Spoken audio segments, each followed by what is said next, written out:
Mansour non amana ko bismillah awon ta ñen di ñen wonda ma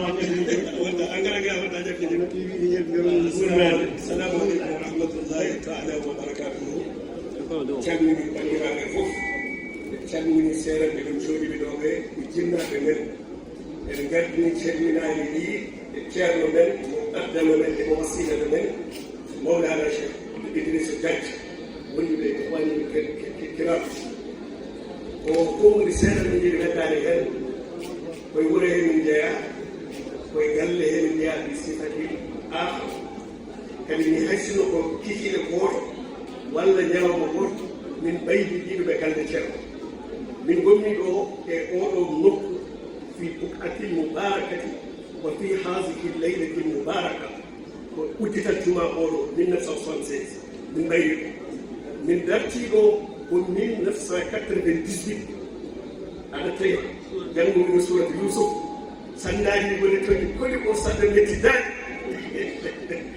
e gueɗe ndenne Allah hoddirayi min dartoɗo ko yidde battinade e seeɗa tan almuɓe nanɗo seeranɓe nanɗo ko jamma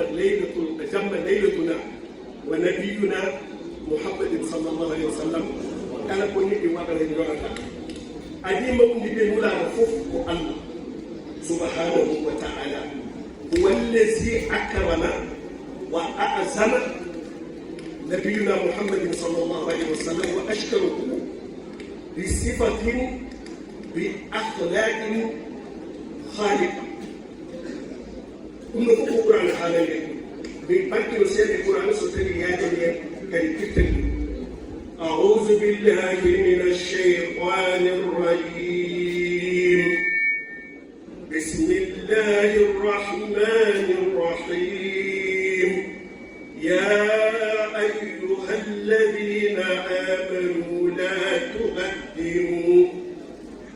تقدموا بين يدي الله ورسوله واتقوا الله إن الله سميع عليم يا أيها الذين آمنوا لا ترفعوا أصواتكم فوق صوت النبي ولا تجهروا له بالقول كالجهر بعضكم لبعض أن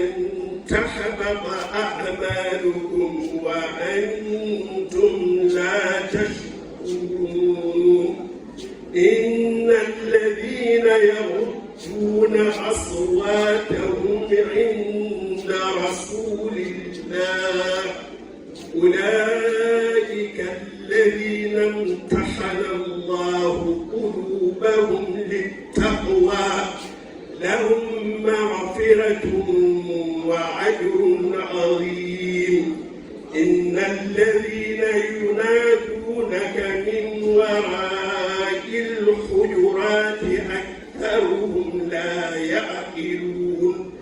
ولو أنهم صبروا حتى تخرج إليهم لكان خيرا لهم والله غفور رحيم صدق الله العظيم وبكنا الإنسان من فتما رسول الله الله عديم وجدنا ستسكي مدني تبعنا في هذه الآيات الله عديم وجدنا يتنولا تدني نولا بدليل الذي إن الله وملائكته يصلون على النبي يا أيها الذين آمنوا صلوا الله أجي فدنولا الله أجي مؤمن دنولا سنتسكي بدير وآية سنتسكي بدير وآية الذي يا أيها الذين آمنوا لا تقدموا يأخذوا بسير من منه وبينهم بيتهم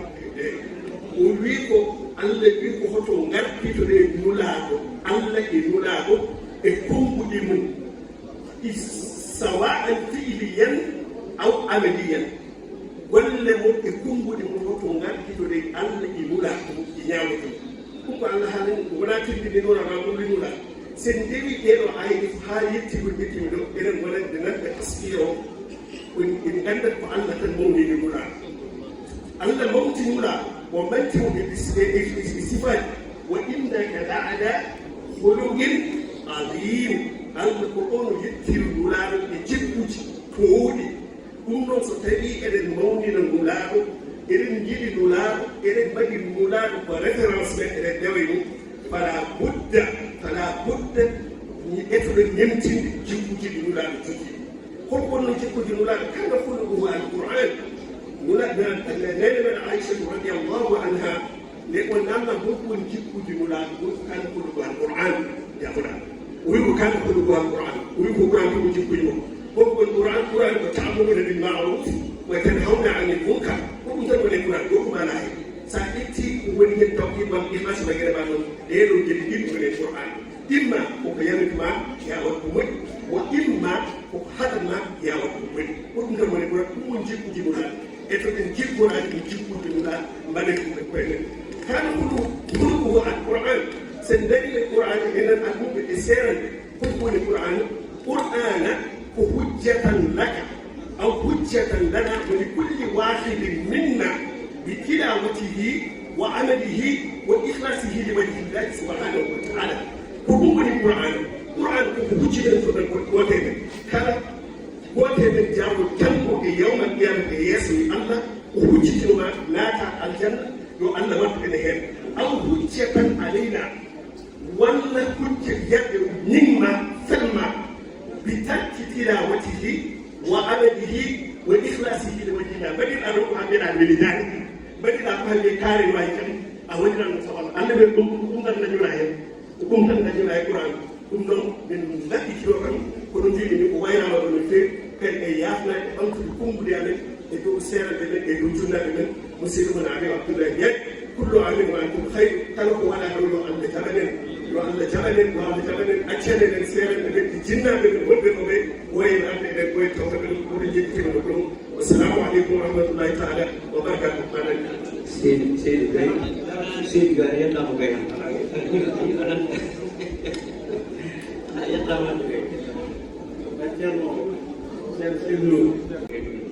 Saya dulu tafadhal bismillah.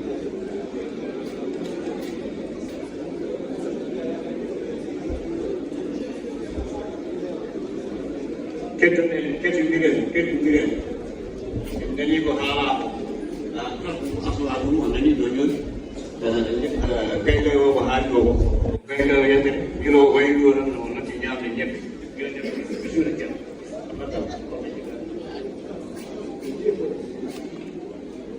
Yuno ke matawa ko baal ki jaate no ni alhamdulillah ta'ala wa barakatuh nuhayyikum bi diyyati al-islam wa nuzurkum wa naqulu assalamu alaykum wa rahmatullahi wa barakatuh حيث قال سبحانه وتعالى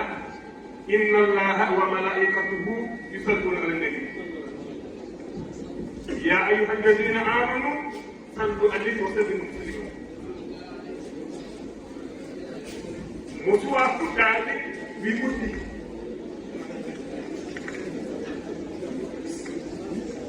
بيا يوم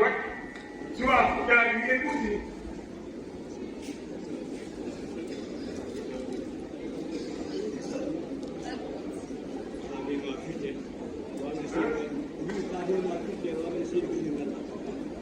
إن الله وملائكته يصلون على النبي يا أيها الذين آمنوا صلوا عليه نحن يقول الكلام هو اللفظ المركب المفيد بالوجه أكثر مصطلح اسم وفيل وحرف جارمان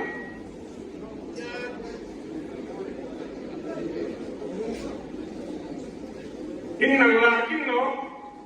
هو حق الله واسمه ملائكته واسمه يصلون وفيه هو أول الكلام awolul kala fof inna allaha yusalli ala nabi ya ayyuha alladina amanu sallu alayhi amanu alifate tigin alif tagawu tek alif wala tek wa jeego wala jeene amanu alifate tigin te alif tagawu wala tek ɓeydago wala jeene gadda ñiiɓi capanɗe nayi gadda nunu capanɗe joyi walla capanɗe jeelle wona asmaullahi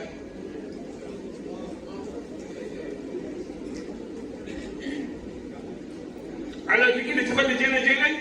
kañƴi fof kono sikko ordina ko gooto kono on Allah woni sumsaki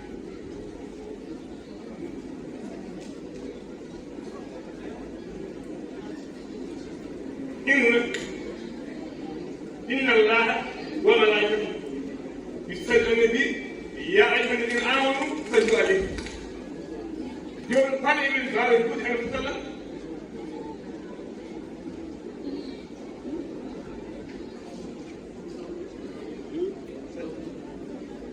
joni noon en dokki fuɗɗade kono on mbiyete ustini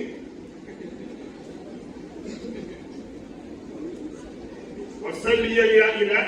في وجهه أبدا أن محمد المختار في القدم سليا يا إلهي وجزيا أبدا أن محمدا المختار في القدم سليا يا إلهي وجزيا أبدا أن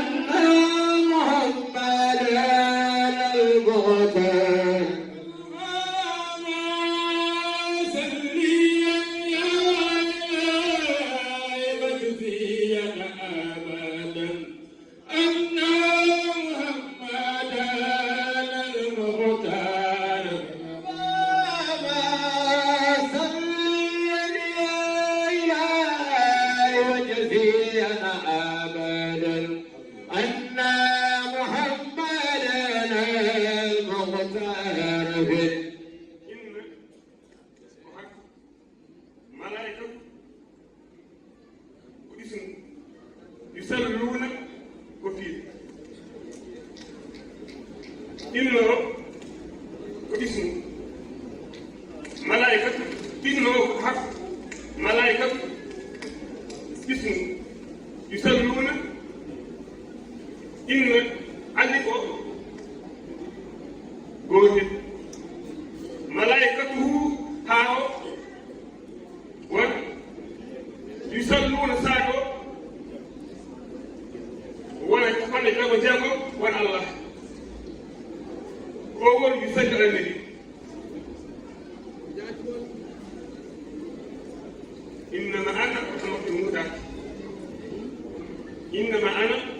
رحمة المهدى النبي صلى الله عليه وسلم كان يرمي لله تبارك كان يرمي لأن النبي تبارك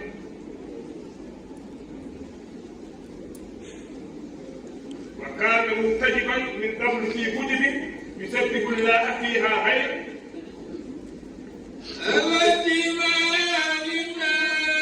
وكان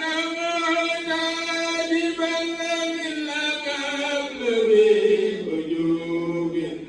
يسبح الله فيها خير المنتجبين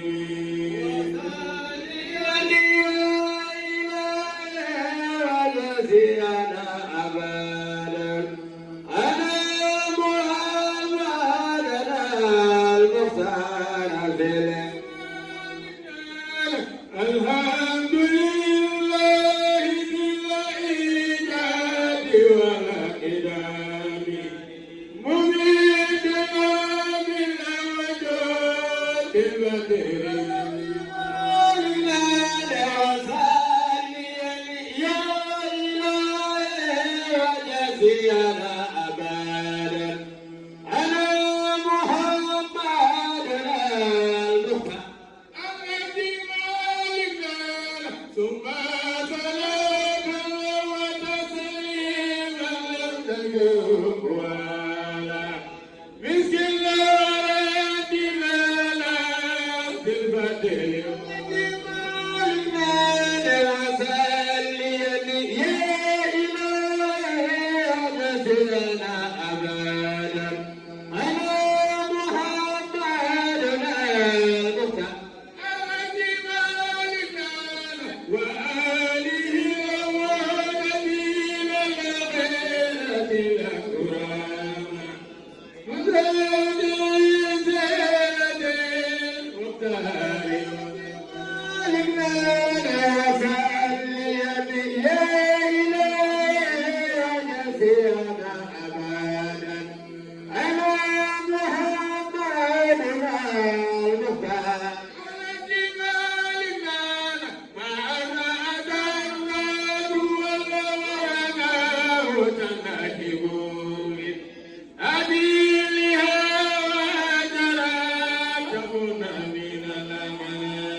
الإيجاد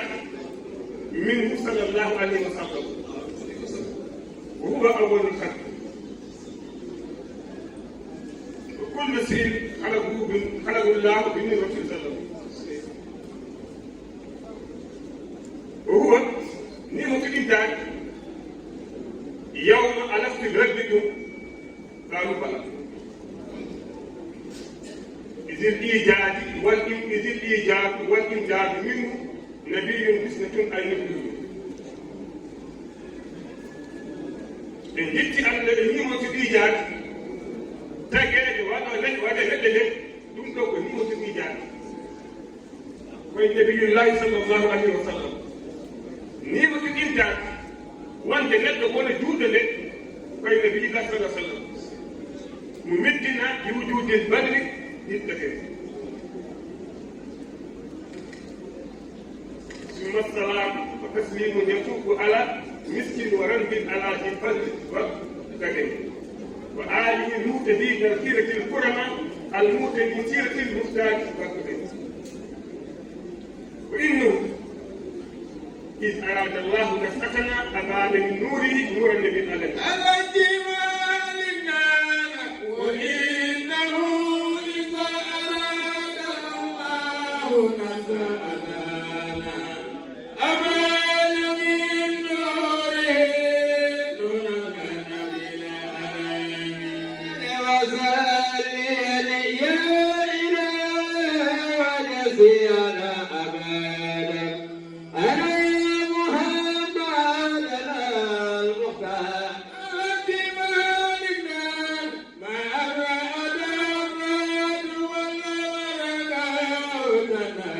المختار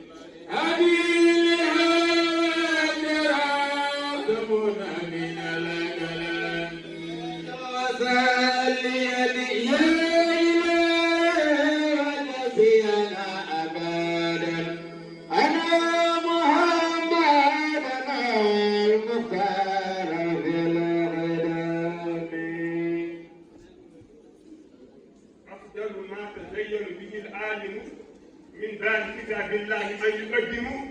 علم بأيام رسول الله من لدن النسي إلى التنادي ولو فضلي وإنه إذ أراد الله نفحتنا أبان من نوره نور النبي العالمي وإنه إذ أراد الله نفحتنا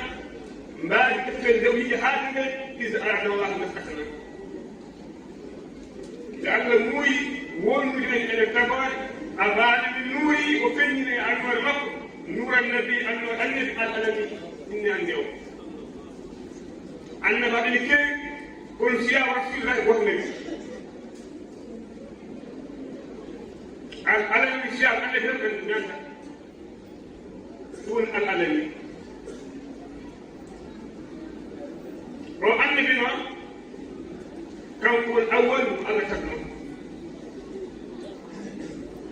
ومولي أنور وكان متيما من قبل في كتب يسبح الله فيها غير منكسر وكل هجاب أتى البدر من كتب فيه بداعة مولانا بلا سعي فقدة منة ثم إكرام ومعرفة سخاءة وهدى جود ومن ذكر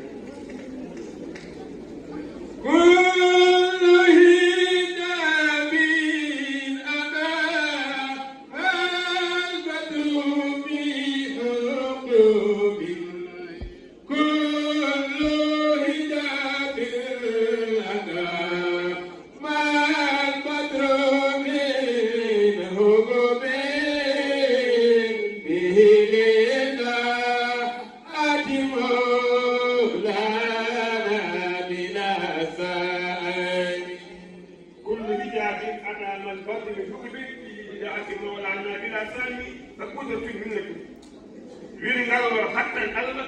هو يوجد كجنا يسقيه ومسبحنا الله منك من هذا ما الله هو يوجد كجنا يسقيه ومسبحنا الله منك من ذلك اسمه اسمه هو يوجد كجنا يسقيه منك هو يوجد كجنا يسقيه لو أريد كذا واحد بداية تعبت جدا يريد ما الله توي توات توي توات بيود أنك نتكلم مني أنك قاتك مني قاتك أول أولي أماي رتنا مقرأ أي باب مقرأ منه كتب سكوي كتب سكوي مقرأ كتب كتب دل سكوي مقرأ كتب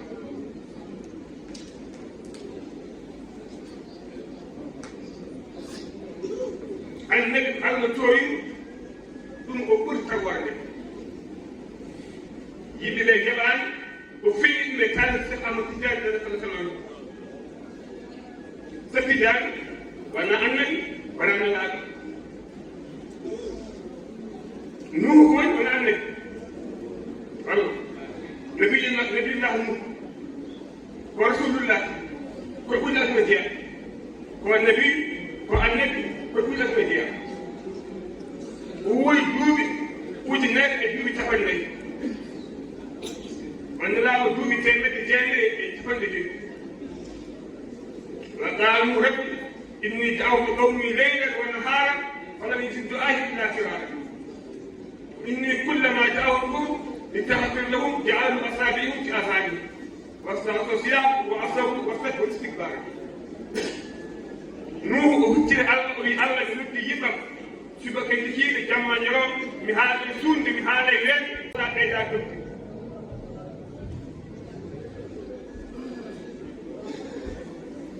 ووري دوبي تيمة تجاهل يتفضل كي سفيدان ووري دوبي تفجر وانا أنك وانا نلا يوم نوري نجيب من دعاء نوح سفيدان نودان نوحا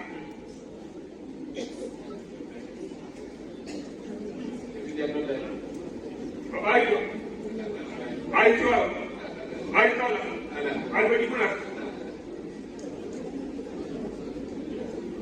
نودان نوحا ولا نودي نوحا أو نودان نوحا اتفاق دودي تيمة تجينا ادوت فلكي ite ko nabi ko musa ko muy asmir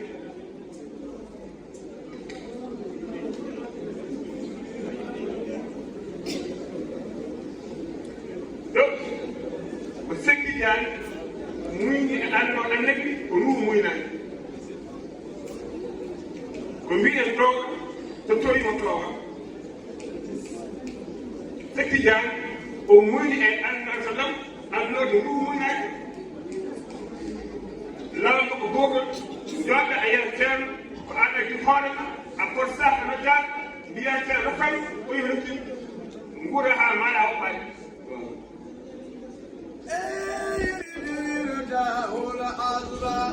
لا تندم إذا أبدا إن المناهي لا تهدي بالمغيار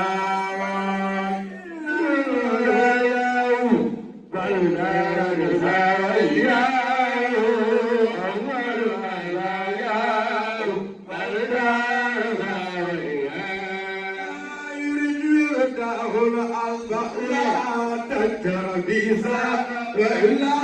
تجر بيزا أيلا تجر بيزا وإلا تجر بيزا وإلا تجر بيزا أيلا تجر بيزا أيلا تجر بيزا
كي يرد إلى ذوي الأمانات إياها بلا ثمن. قد أناب عليا كي يرد إلى ذوي الأمانات إياها بلا ثمن. الأمانات يعني الأذكار. تصوف أمي كنسي عليه كم كن أول تصوف كم في النبي صلى الله عليه وسلم يحكم الله ويطوي الله النبي نان يسوع ويما المك كلمة ومك جد النبي وي لا إله إلا الله وي لا إله إلا الله الويتر وكت جد وسوي جاي وسوي أجل سو كيف توي أجل سو كيف جاي فقد أنا عليا رأيتي يرى لا يدو كذا بجنة سو كمي بسيطنا عليه على سيدي ما ندم الله ما كنلاك كل ما قل كل ساعتك سأل أجيب كل جهور فلا ونلاك جوة الرمسة فالله يجي أبو بكر ينزل الألف مكرهم أن يجي ما قفوتنا هكذا عندي ما قولي كلام الله أجي عندي ظهور عند الله كذي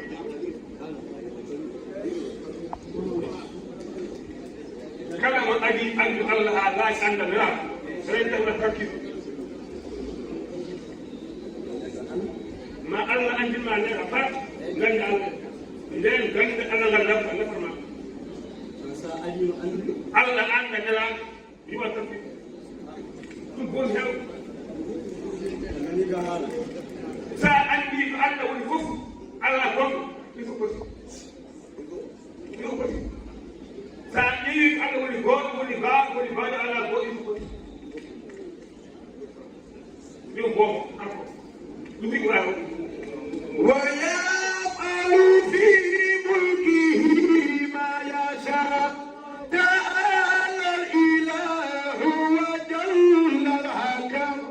ولو أن كل الورى أجمعوا على مطلب دونه ما استتم اللهم صل وسلم على نبينا بالهدى والكرم صلاة تدوم وتبقى إلى قيام العالم سجنور والله أن كل الورى أجمعوا على مطلب دونه ما استتم ويفعل في ملكه ما يشاء تعالى الإله وجل الحكم. فأنت يجي مكان جمع عن جمع قل النبي صلى الله عليه وسلم سأني مو النبي يطلني نلقى الله يدعو على الفتح سأني فتح نلا يطلني ونن نندرا فتح يطلني ونجد نندرا الله كرسما ko sa adina Allah andi Allah amustam Allah ko timmi tabu timro Allah sa adina andi Allah amustam Allah ko timmi dum to kusor ma ko timmi Allah ana sa kusa adina ko timmi sa adina andi Allah sallallahu ko dimu e makka mu ko nden ngandira ko di Allah إنه نوع عن مسك جاك رجل الله تعالى عنه على أكيد عند المرء وقت جاك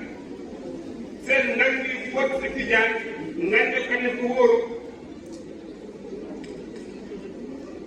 سعندي سكتون عند أجل كم جاك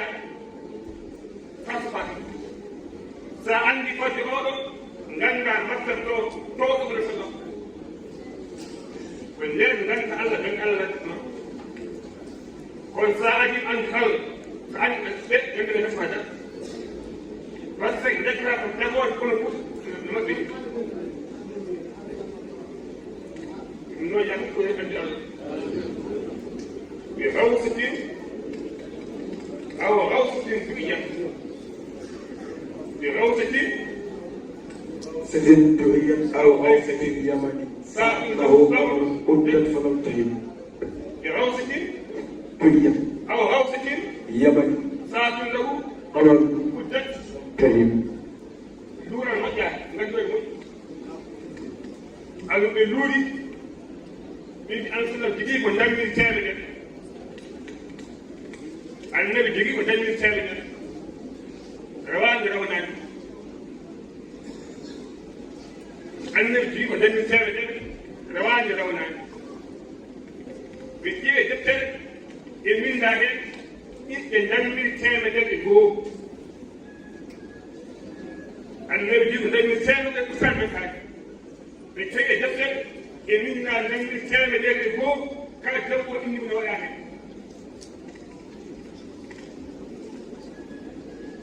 يوم الألف ولا يوبي وتعمل تدقي إن جاء بسيم نبو بعد وزن تنبو أوايك يقولون مع الحوادث نجي نجي الكلام والناس ده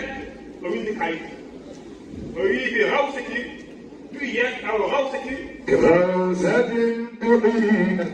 أربع زين يماني سبحان الله عندك فلم تهرني صلي يا إله يا محمد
الخلق هيبة لا تؤم سواها الخلق هيبة لا تؤم سواها فعساك أن تغزى برؤية داها دار حبيبي قلوبنا تهواها دار حبيبي قلوبنا تهواها ارحل الطيبة لا تروم سواها ارحل الطيبة لا تروم سواها هذاك أن ترضى برؤيتنا دار حبيبي قلوبنا تهواها دار حبيبي قلوبنا تهواها دار غنى في الغنى وكدرنا دار الخنا في الغنى وكلامنا دار حبيب قلوبنا تهواها دار حبيب قلوبنا تهواها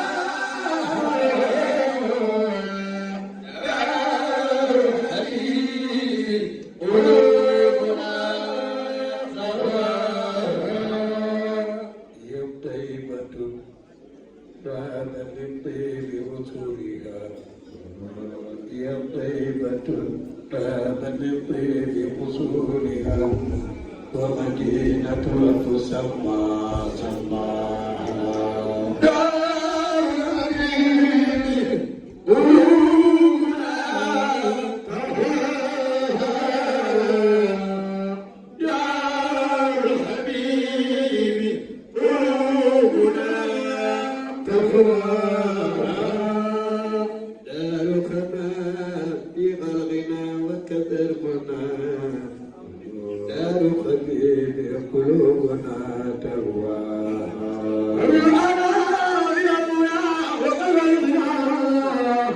دار الحبيب قلوبنا تهواها دار خمام في غرغنا وكدربنا دار خبيب قلوبنا تهواها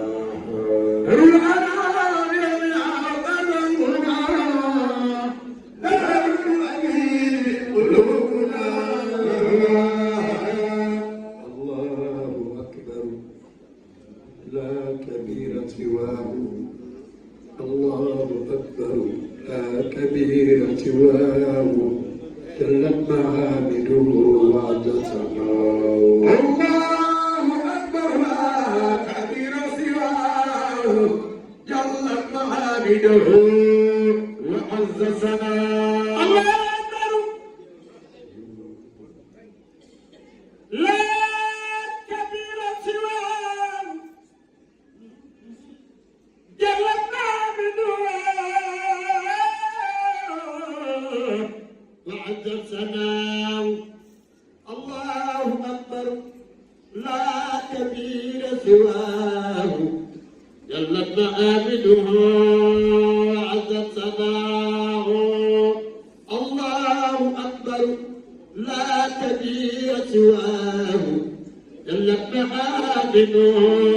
وعز السماء يا ذا الجلال يا ذا الجمال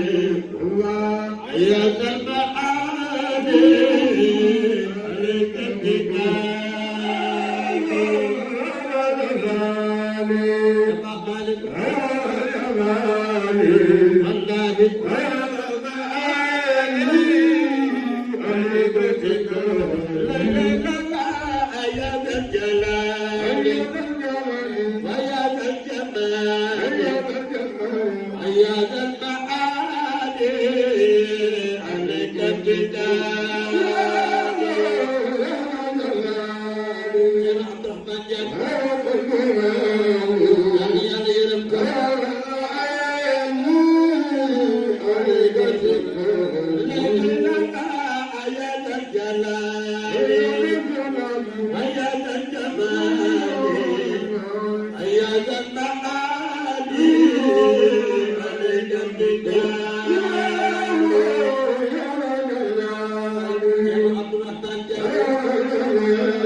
الليل لا أتي المديرين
Alhamdulillah.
صرفية فاتحة صلاة الفاتحة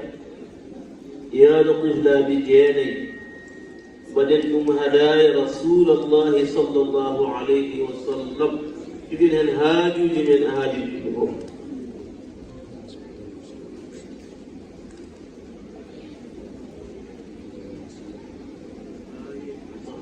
صفاتك كثيرة حسناتك يا واسع يا منان يا منان يا قادر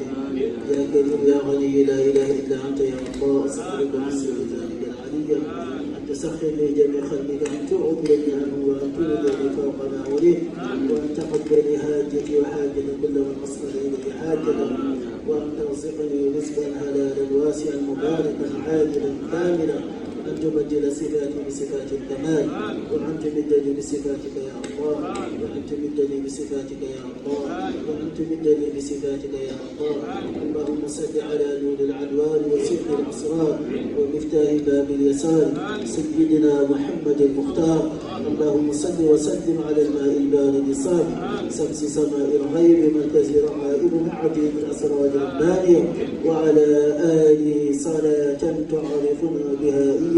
صلاة تعرفنا بها إياه صلاة تعرفنا بها إياه اللهم صل على سيدنا محمد وعلى آله عدد جميع المخلوقات صلاة تصب بها علي غيث الأرزاق والخيرات اللهم إنك تعلم غيوبنا فاسترنا وتعلم غفراننا اللهم صل على سيدنا محمد صلاة تفتح لنا بها أبواب الخيرات ولنا وتيسير وتقلو لنا بها أن أبواب الشر والدين وتعصيب وتكون لنا أنت ولينا ومولانا فنعم المولى فنعم المولى فنعم المولى ونعم النصير اللهم صل على سيدنا محمد الفاتح لناصر الهادي إلى صراطك المستقيم وعلى آله حق قدره ومقدار العظيم يا رب المصطفى بلغ مقاصدنا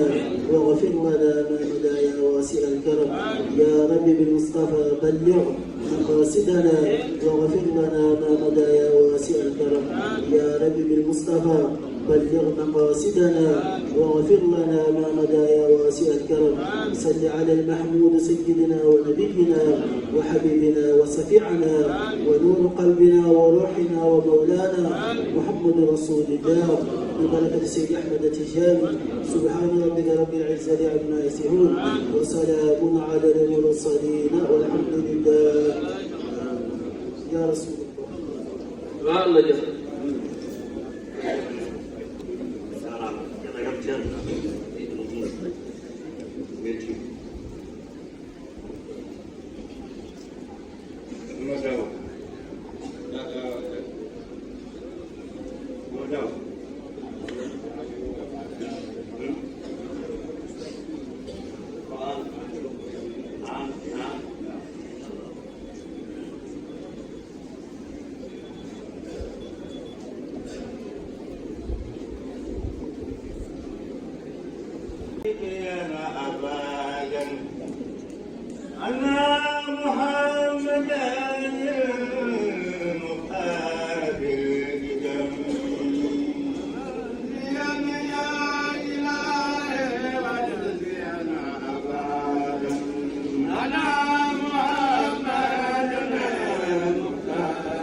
alhamdulillahi alal fadli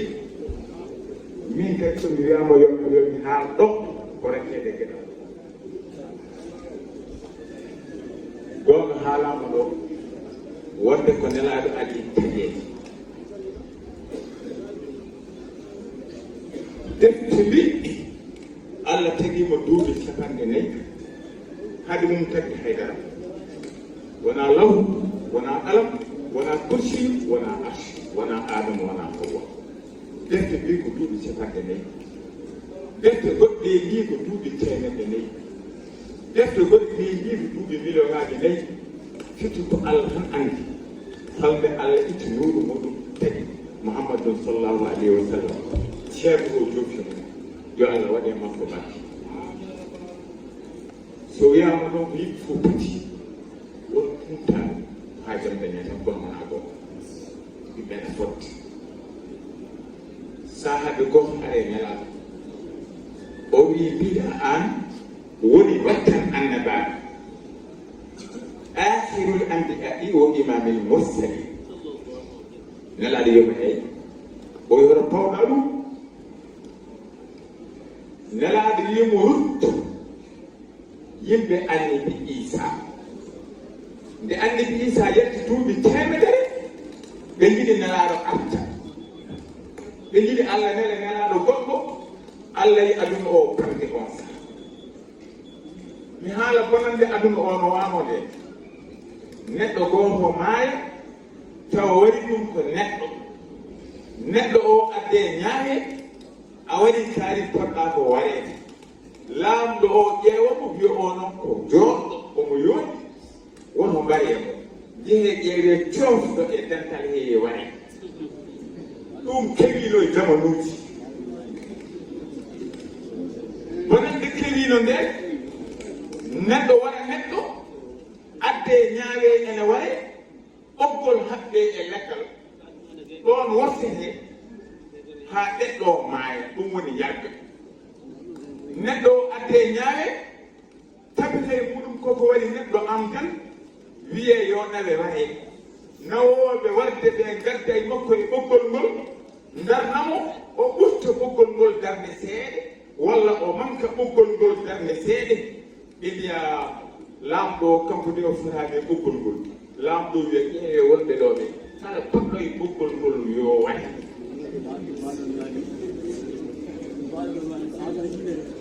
aduna o tolinomo ɗon o bonati kadi koye nder bonane nelaaɗo sallllahu alayhi wa sallam jibina ɗum tagi ara ɓe ɓe mbiya asolul jahili yeti wi waaji o mo woni no ɓooyi an o wi ƴeew yimɓe anniɓe Moussa jolnoma e sahaa goto haa litti yo Allah neltu anniɓe goɗɗo ɗum woni ko ɓe mari ko wiyete laata en uzza en ɗum andi sanam ɓe desino hunde ɓe ɓe o ko anniɓe walla o ko Allah addi ɗum ko yinnode anniɓe addi on ɗum e o yi min Mouhammadou sallallahu alayhi wa sallam somi seette yimɓaɓɓe a wonta yiide juuɗo mbiyo ashhadu an la ilaha illallahu ene waɗa sanam mbiyeɗo ko Allah o yi somi seette yimɓe ɓe jaɓɓene ɓe a wonta yiide neɗɗo juulɗo tuuye yo Allah addu anniɓe goɗɗo man yendum ha ila yawmi din ɗum woni keyɗo hande fof nelaɗen yoni ha ila yawmi din hay goto miji ha ko yo Allah addu nelaɗo goɗɗo ɗo nelaɗo fari wiide kañum ko aatini ambiɗaɓe wo imamin mursalin ma en jonetemo tan en jiɗanmo tan ha adun o gasi nde tawno ko kanko woni fof jogi fof Allah totti fof Allah jarama on jarama ka cosal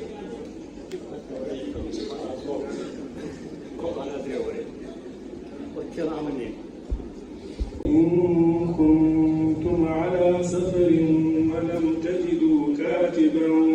فرهان مقبوضة فإن أمن بعضكم بعضا فليؤدي الذي اؤتمن أمانته وليتق الله ربه ولا تكتموا الشهادة ومن يكتمها فإنه آثم قلبه والله بما تعملون عليم لله ما في السماوات وما في الأرض وإن تبدوا ما في أنفسكم أو تخفوه يحاسبكم به الله فيغفر لمن يشاء ويعذب من يشاء والله على كل شيء قدير آمن الرسول بما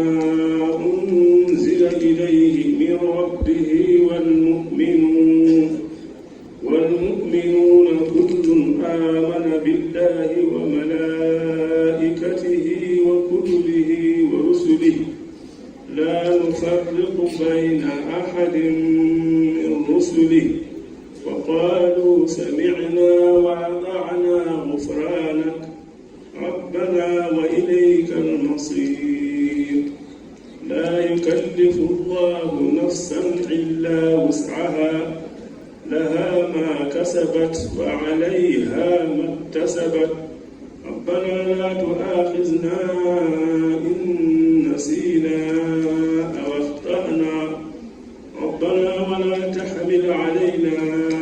إصرا كما حملته على الذين من قبلنا ربنا ولا تحملنا ما لا طاقة لنا به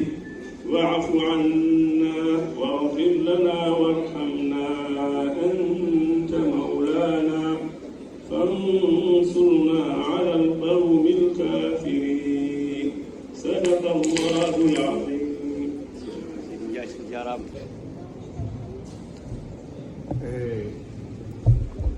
enen de eɗen miijo waawi jiɓɓuyno noon ni gonɗi ceerno président noon Mamadou Daouda sifnoye dow base presse kono sinno en dañi jiɗɗen ko baal mo ngannduɗaa ɗaɗi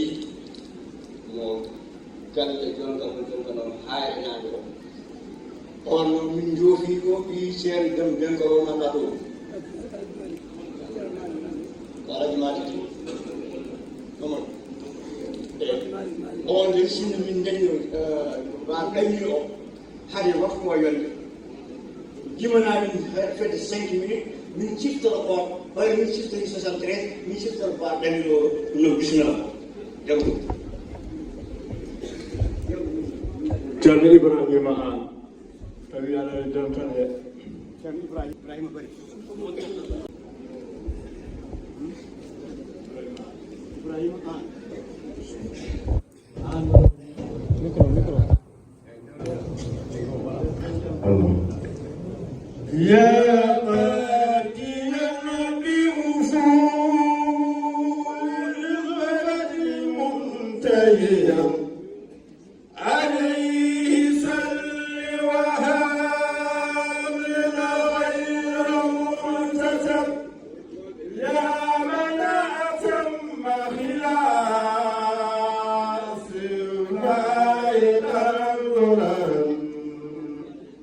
زينت سيرة من خيرة سدم أتمم لنا نورنا واغفر جرائمنا تقضي حوائجنا يا واسع الرحم حمدا يوافي بآب لنا وفرات لرابنا ويكافي سيد النعم وسيء الجلب ما جينا وليس لنا منا تصوب واسع الكد وذاقه جمرة في القلب مورقة لكن لا تغلبوا تدفي من العدد فآتنا في اللقاء منك من الغفران والعفو والإغطاء عن الجرم عليك صلاة وتعالى وأفوهها على المطيب في حاليه معتزل عليك صلاة وتسليم سراي ترى على الحبيب شفيع الطاهر لم يهب ما نعيبنا إلى لقيا الحبيب وما يقف على سيرته محبوب ولا قدر ولا عالي وأصحاب أصحاب الهدى العلماء قبور أسراره للأمة النجوم ربي به وبه عبري سلوك إلى طريقة الرشد والخيرات والعزة وصوب علينا بور الخير والكرم أمين شيعتنا يا ملجأ الزين وليس لي أمل ألقاك يا أملي سوى المحبة والتعظيم والصلاة أسبل علي إذا ستي يسولني ووالدي وأسياخي مع العسل أسبل علينا إذا ستي يسولنا ووالدينا كذا أشياخ ولا أشق نرجوك يا ربنا في كون خدمتنا بداءتنا غير مسجئة لدى الصلاة وبيت يا ربنا بيع الفضول فهم مجيزا ربنا بالجود والكرم يا رب صل على محمود سيدنا وقبل شفاعته فينا ولم نتبي وصل يا إلهي وجزينا عملا أنا محمد مختار في القدم وآله المهتدين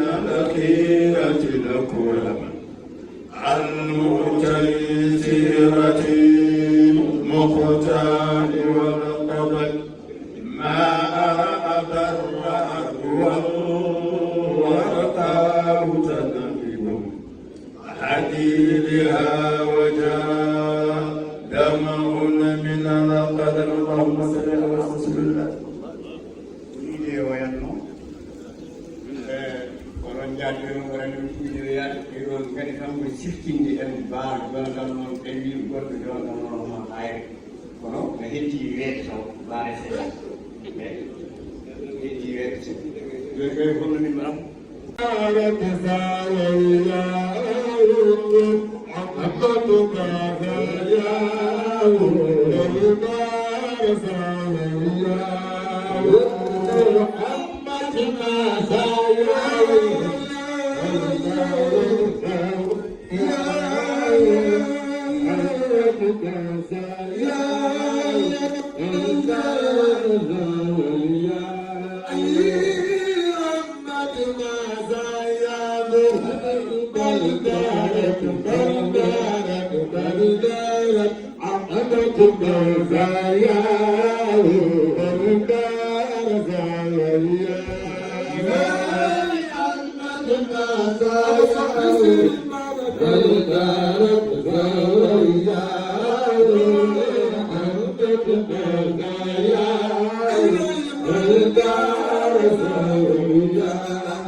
won gandeɗen hen won ñaagiɓe duwowuji kadi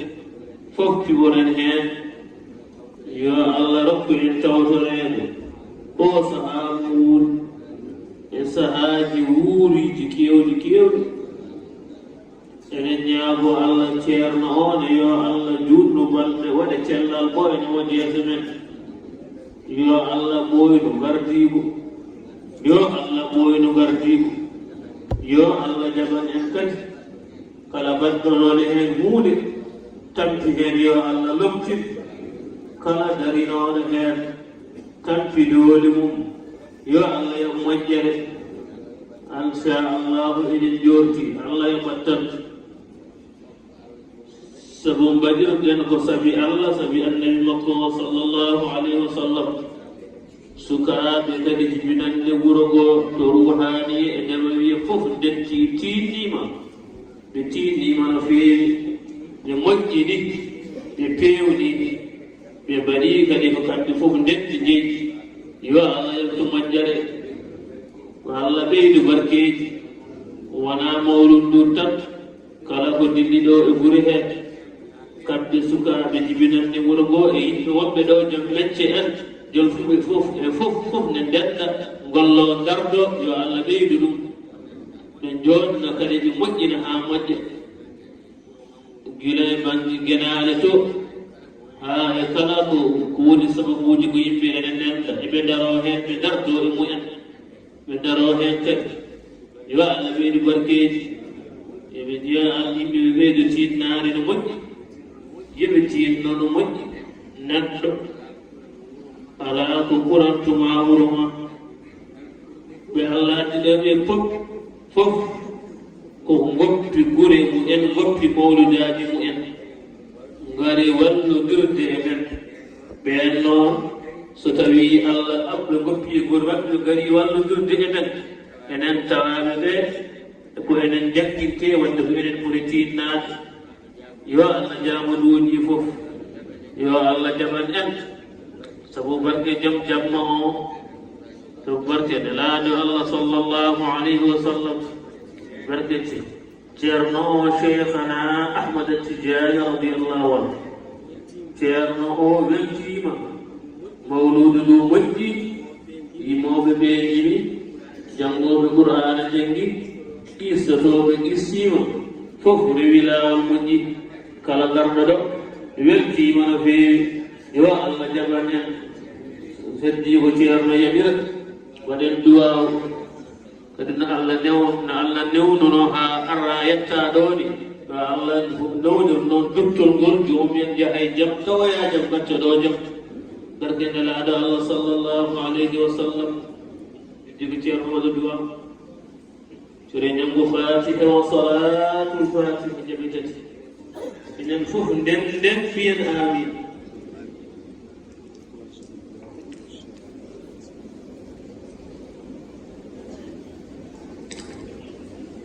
آمين آمين آمين آمين